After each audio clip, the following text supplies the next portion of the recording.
Hello students, I am Naveen. Welcome to my YouTube channel basic maths on tips. और इस वीडियो में हम करने वाले हैं लोअर क्लास से रिलेटेड प्रॉफिट एंड लॉस एक चैप्टर। और हम यहाँ पर सीखेंगे कि प्रॉफिट एंड लॉस किस तरह से निकालते हैं और इसके अलावा प्रॉफिट परसेंट और लॉस परसेंट को कैसे कैलकुलेट किया जाता है। तो प्रॉफिट और लॉस को सीखने से पहले हमें जानना होगा कि कॉस्ट प्राइस और सेलिंग प्राइस क्या होता है। तो सबसे पहले देखिए, कॉस्ट प्राइस क्या होता है। कोई भी ऐसा प्राइस जिस पर हम गुड्स को खरीदते हैं वो हमारा कॉस्ट प्राइस होता है, और ऐसा प्राइस जिस पर हम गुड्स को बेचते हैं वो हमारा सेलिंग प्राइस होता है। तो कॉस्ट प्राइस हो गया खरीदने से रिलेटेड जो प्राइस है, और सेलिंग प्राइस हो गया जो हमारा बेचने से रिलेटेड प्राइस है। तो हम इसकी छोटी सी डिफाइन लिख लेते हैं यहाँ पर। तो देखिए, मैंने यहाँ पर इसकी डिफाइन लिख लिया कि कॉस्ट प्राइस जो है वो प्राइस है जिस पे हम गुड्स को खरीदते हैं, और सेलिंग प्राइस वो प्राइस जिस पर हम गुड्स को बेचते हैं। तो अब देखिए, जब कभी भी हमारा कॉस्ट प्राइस जो है वो बड़ा आता है तो हमें हमेशा लॉस होगा। कॉस्ट प्राइस बड़ा आने का मतलब क्या होता है कि अगर हमने कोई पेन खरीदा, सपोज करो 10 रुपीज़ का खरीदा और हमने उसे 8 रुपीज़ का बेच दिया, तो इट मीन्स क्या हुआ, हमारा खरीदने का प्राइस ज़्यादा था और बेचने का प्राइस कम था। तो जब हमारा खरीदने का प्राइस ज़्यादा होता है तो हमें हमेशा लॉस होता है। तो इसको भी हम देखिए इस तरह से लिख लेते हैं। देखिए, मैंने लिख लिया है कि अगर कॉस्ट प्राइस ग्रेटर देन होगा सेलिंग प्राइस से तो हमें हमेशा क्या होगा, लॉस हो जाएगा। इसकी दूसरी तरफ अगर हम चलते हैं, अगर सपोज करो अगर हमारा सेलिंग प्राइस यानी कि बेचने का प्राइस ज़्यादा होता है और खरीदने का प्राइस कम होता है तो हमें हमेशा प्रॉफिट होता है। तो हमें किसी भी ट्रांजैक्शन में या तो प्रॉफिट होगा या लॉस होगा। तो इस तरह से अगर हमारा कॉस्ट प्राइस बड़ा होगा तो हमें हमेशा लॉस होगा, और अगर हमारा सेलिंग प्राइस बड़ा होगा तो हमें प्रॉफिट होगा। अब देखिए, जैसे कि आपने सपोज करो वही जो पेन 10 रुपीज़ में खरीदा था, अगर वो आप उसको 12 रुपीज़ में बेच देते हैं तो इट मीन्स क्या है कि आपने ज़्यादा प्राइस पर बेचा, उसको खरीदा कम प्राइस पर था। तो जो आपका खरीदने का प्राइस जो है यहाँ पर वो कम है और बेचने का प्राइस ज़्यादा है। तो जब बेचने का प्राइस ज़्यादा होगा तो हमें हमेशा प्रॉफिट होगा। तो हम इसको भी इस तरह से लिख सकते हैं कि सेलिंग प्राइस अगर ग्रेटर देन है कॉस्ट प्राइस से तो हमें प्रॉफिट होगा। तो देखिए, इस तरह से हम फॉर्मूला भी बना सकते हैं कि अगर हमें लॉस निकालना है तो हम क्या करेंगे। तो जैसे कि हम यहाँ देख रहे हैं कि हमारा कॉस्ट प्राइस ज़्यादा है तो हम कॉस्ट प्राइस में से सेलिंग प्राइस को लेस कर देंगे, लॉस निकालना होगा तो। और अगर हमें प्रॉफिट निकालना होगा तो हमें क्या करना होगा, सेलिंग प्राइस में से हम कॉस्ट प्राइस को लेस कर देंगे। तो हम इस तरह से इसका फॉर्मूला लिख सकते हैं। देखिए, मैंने यहाँ पर फॉर्मूला जो है वो लिख दिया है कि लॉस निकालना हो तो हमें कॉस्ट प्राइस में से सेलिंग प्राइस को घटाना होगा, और अगर हमें प्रॉफिट निकालना होगा तो हमें सेलिंग प्राइस में से कॉस्ट प्राइस को घटाना होगा। अब हम कुछ और जो फॉर्मूलाज हैं वो बनाने सीखेंगे। तो देखिए, इसके लिए हम अलग अलग प्राइस ले लेते हैं। देखिए, मैंने यहाँ पर लिखा है कि सपोज कीजिए आपने एक पेन जो है वो 10 रुपीज़ का खरीदा, तो मैंने कॉस्ट प्राइस लिख दिया कि 10 रुपीज़ का खरीदा है, और हमने उसको 15 रुपीज़ का जो है बेच दिया। तो आप ये देखिए कि यहाँ पर क्या चीज़ बड़ी आ रही है, जो है हमारा सेलिंग प्राइस है वो बड़ा है यहाँ पर।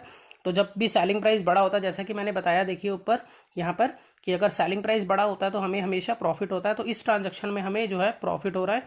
तो अगर हम देखें प्रॉफिट, तो प्रॉफिट कितने का हो रहा है यहाँ पर हमें, जी हाँ, प्रॉफिट जो है यहाँ पर हमें 5 रुपीज़ का हो रहा है। तो हम इससे रिलेटेड भी हम देखिए फॉर्मूला कैसे बनाएंगे। देखिए, अगर हमसे यहाँ पर सेलिंग प्राइस पूछा जाए, सपोज कीजिए कि यहाँ पर हमें सेलिंग प्राइस पूछा जाए, तो सेलिंग प्राइस देखिए जैसे यहाँ पर 15 रुपीज़ गिवन है यहाँ पे, तो मैं कॉस्ट प्राइस और प्रॉफिट को क्या करूँ कि सेलिंग प्राइस बन जाए मेरा। तो कॉस्ट प्राइस 15 रुपीज़ है जैसे हमारा सेलिंग प्राइस, तो मुझे क्या करना होगा, मुझे कॉस्ट प्राइस और प्रॉफिट को ऐड करना होगा, तभी ये 15 रुपीज़ का सेलिंग प्राइस बनेगा। तो यहाँ पर हम इस तरह से सीख सकते हैं कि हम फॉर्मूला ये बनाएंगे, कॉस्ट प्राइस प्लस प्रॉफिट जो है वो सेलिंग प्राइस के इक्वल होता है। आप खुद ही देख सकते हैं यहाँ पर कि अगर मुझे सेलिंग प्राइस यहाँ पर नहीं पता और मुझे कॉस्ट प्राइस और प्रॉफिट दे रखे हो, तो मैं क्या करूँगा, कॉस्ट प्राइस और प्रॉफिट को ऐड कर दूंगा जिससे मेरा सेलिंग प्राइस आ जाएगा।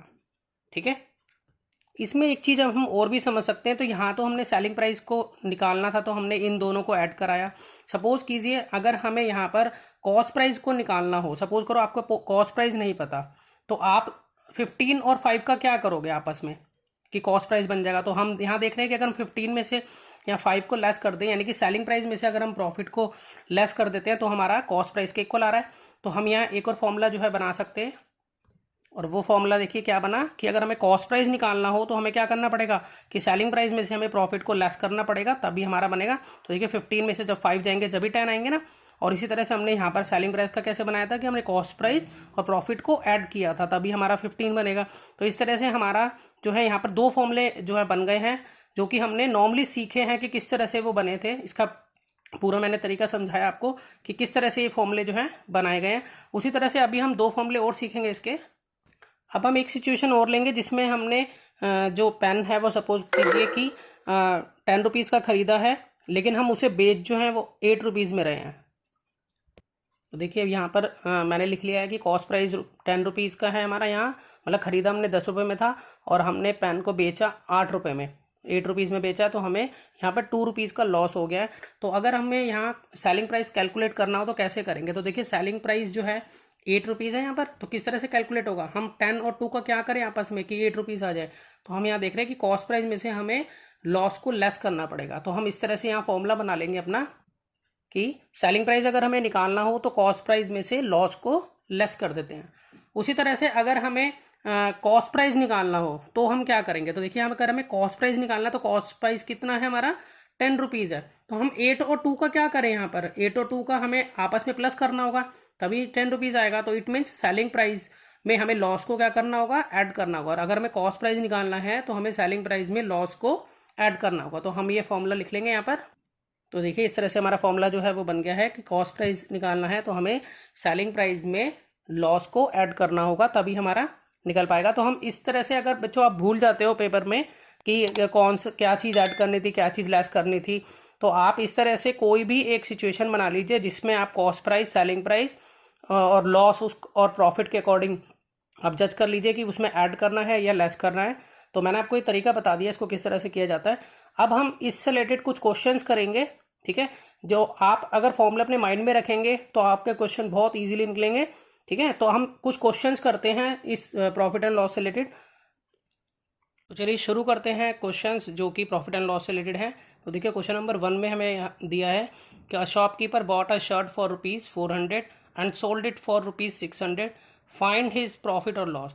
तो एक शॉपकीपर ने शर्ट खरीदी 400 रुपये की और उसे बेच दिया उसने 600 रुपये में, तो उसका प्रॉफिट या लॉस, मतलब मैंने आपको बताया था कि कोई भी ट्रांजैक्शन यानी कि लेन देन कोई भी होता है तो उसमें या तो प्रॉफिट होता है या लॉस होता है। तो इसीलिए यहाँ लिखा है प्रॉफिट और लॉस, मतलब प्रॉफिट या लॉस निकालिए अब। तो यहाँ पर देखिए हम यहाँ देख रहे हैं कि हमें यहाँ पर जो शर्ट खरीदी हमने वो 400 रुपीज़ की खरीदी है। तो जो खरीदने का प्राइस होता है मैंने आपको बताया था कि वो होता है कॉस्ट प्राइस। तो यानी कि यहाँ पर शर्ट का जो कॉस्ट प्राइस है वो 400 है और शर्ट को जो बेचने का प्राइस है वो 600 है। तो इसका मतलब सेलिंग प्राइस ऑफ शर्ट जो है वो 600 है। तो यहाँ पर अगर हम देख रहे हैं तो हमारा सेलिंग प्राइस जो है वो ग्रेटर देन है। तो जैसा मैंने कि आपको बताया था कि जब सेलिंग प्राइस ग्रेटर देन होता है कॉस्ट प्राइस से तो हमें हमेशा प्रॉफिट होगा।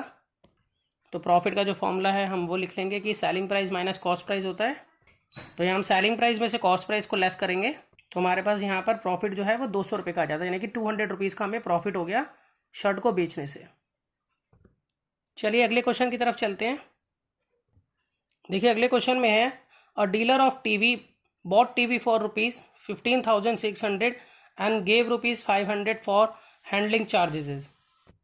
If he sold it for ₹17,400, find his gain और लॉस। तो देखिए प्रॉफिट का दूसरा नाम जो है वो गेन होता है, ठीक है। तो हम इसको गेन भी बोल सकते हैं, प्रॉफिट भी बोल सकते हैं, ठीक है। तो यहाँ पर हमें ये बताया है एक टीवी का डीलर जो है उसने टीवी खरीदा है 15,600 रुपये में और उसने 500 रुपये हैंडलिंग चार्जेस भी दिए हैं और उसके बाद उसने उसको बेच दिया 17,400 में।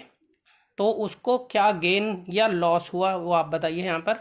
तो देखिए मैं आपको एक बात बताता हूँ कि जो हमारा टोटल कॉस्ट प्राइस होता है वो टोटल कॉस्ट प्राइस जो है वो जो भी हम एक्स्ट्रा खर्चे करते हैं, अगर आप खर्चे होते हैं एक्स्ट्रा तो हमें वो उसमें इंक्लूड करने पड़ते हैं। तो हम इस तरह से ये बोल सकते हैं कि जो टोटल कॉस्ट प्राइस है वो cost price plus additional charges को मिलकर बनता है। देखिए जैसे कि सपोज कीजिए मैंने अगर फ्रिज लिया दुकान से और वो 10,000 रुपये का फ्रिज है और मुझे उस पर 300 रुपये जो है फेयर देना पड़ा, मतलब किराया देना पड़ा जो घर तक पहुंचाने का था, तो मुझे वो फ्रिज जो है वो 10,000 का नहीं पड़ेगा बल्कि 10,300 रुपये का पड़ेगा, क्योंकि वो जो 300 रुपये हैं वो एडिशनल चार्जेस हैं जो कि मुझे पे करने पड़े, तो मुझे वो कॉस्ट में शामिल करने पड़ेंगे। तो ठीक यहाँ पर इस तरह से यहाँ है कि जो टीवी है वो 15,600 का था लेकिन 500 और ऊपर से चार्जेस लगे जो कि हैंडलिंग चार्जेस थे। तो ये हमें 500 जो है रुपीज़ वो हमें 15,600 में ऐड कर फिर हमारा कॉस्ट प्राइस जो है वो बनेगा। तो मैं आपको टोटल कॉस्ट प्राइस का यहाँ फॉर्मूला लिख देता हूँ। Total cost price is equal to cost price plus additional charges.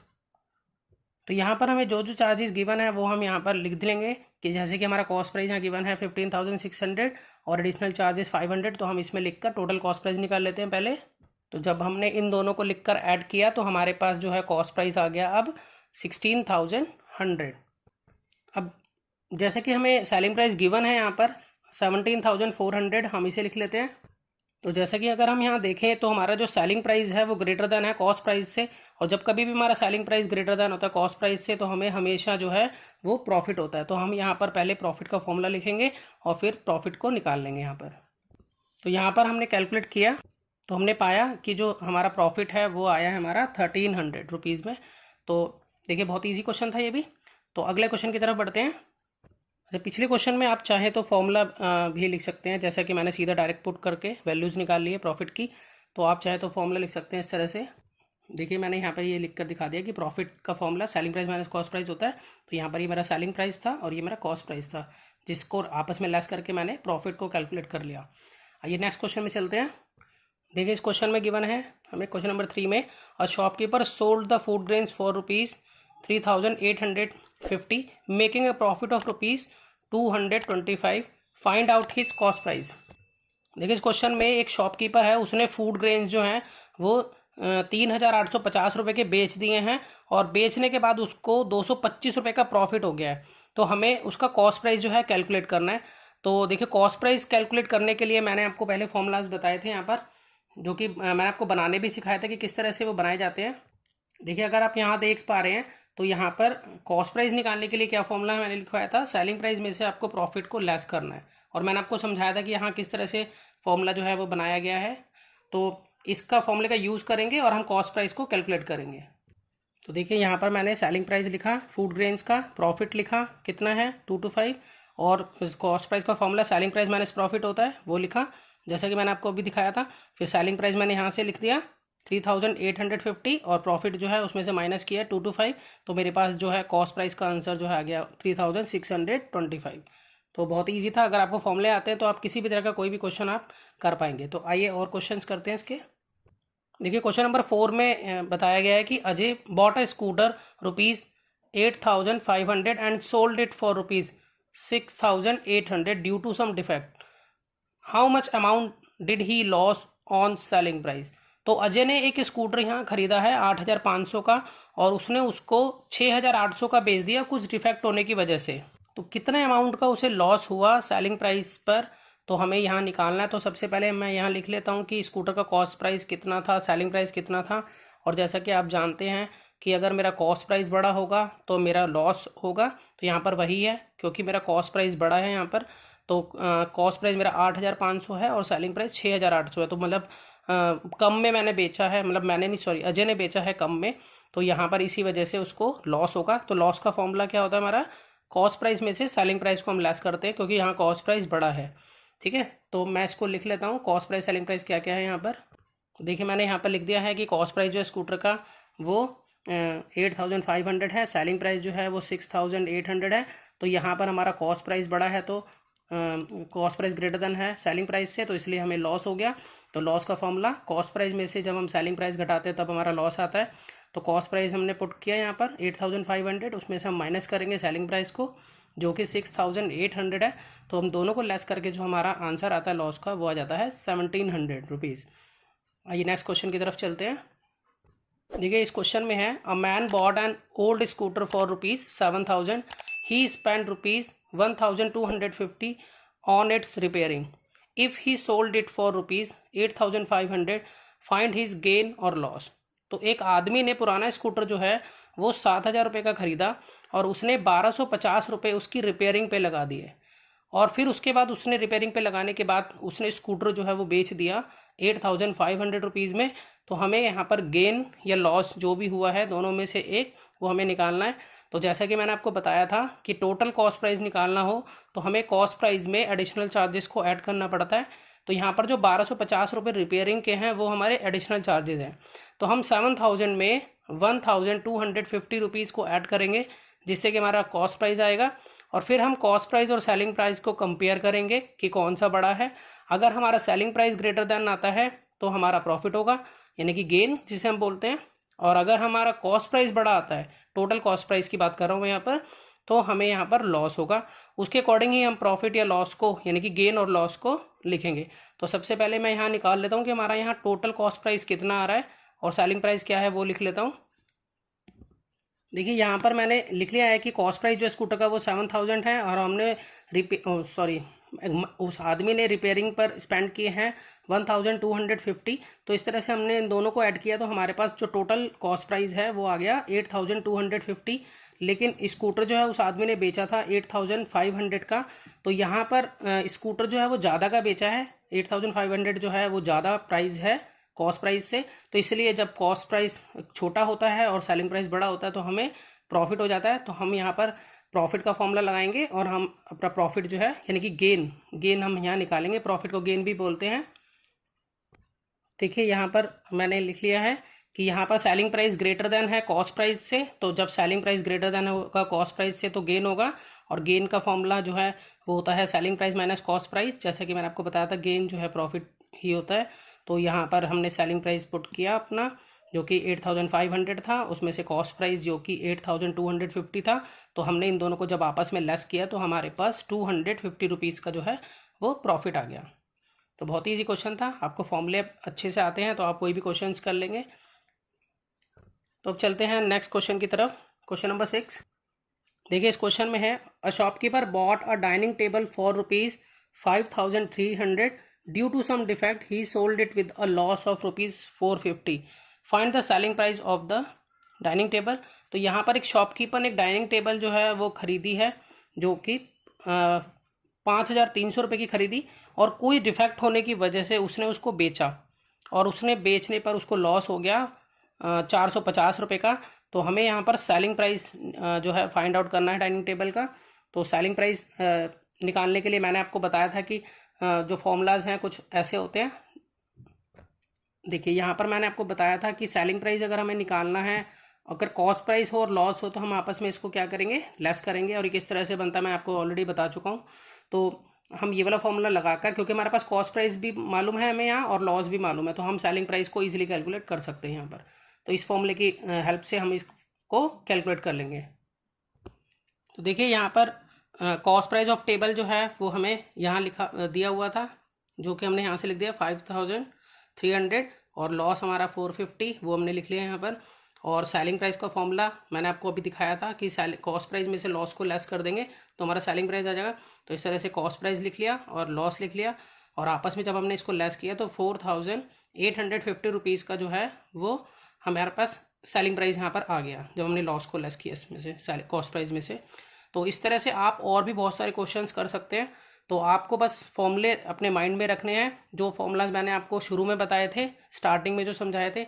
तो किसी भी तरह का कोई भी क्वेश्चन हो आप सिर्फ ये जज कीजिए उसमें कि क्या चीज़ गिवन है। आपको कॉस्ट प्राइस गिवन है, सेलिंग प्राइस गिवन है, लॉस गिवन है, प्रॉफिट गिवन है, मतलब कौन सा कॉम्बिनेशन आपको दिया हुआ है क्वेश्चन में और कौन सी चीज़ आपको फाइंड आउट करनी है। तो आपको मिसिंग वैल्यूज़ ही निकालनी है। तो आपको जो चीज़ गिवन है उसके अकॉर्डिंग ही आपकी मिसिंग वैल्यू फाइंड आउट होगी। तो अगर आपको फॉर्मूले आते होंगे तो आप सभी तरह के क्वेश्चन जो हैं बहुत अच्छे से कर पाएंगे क्वेश्चन को समझकर। तो मिलते हैं और वीडियोस में, तब तक के लिए गुड बाय।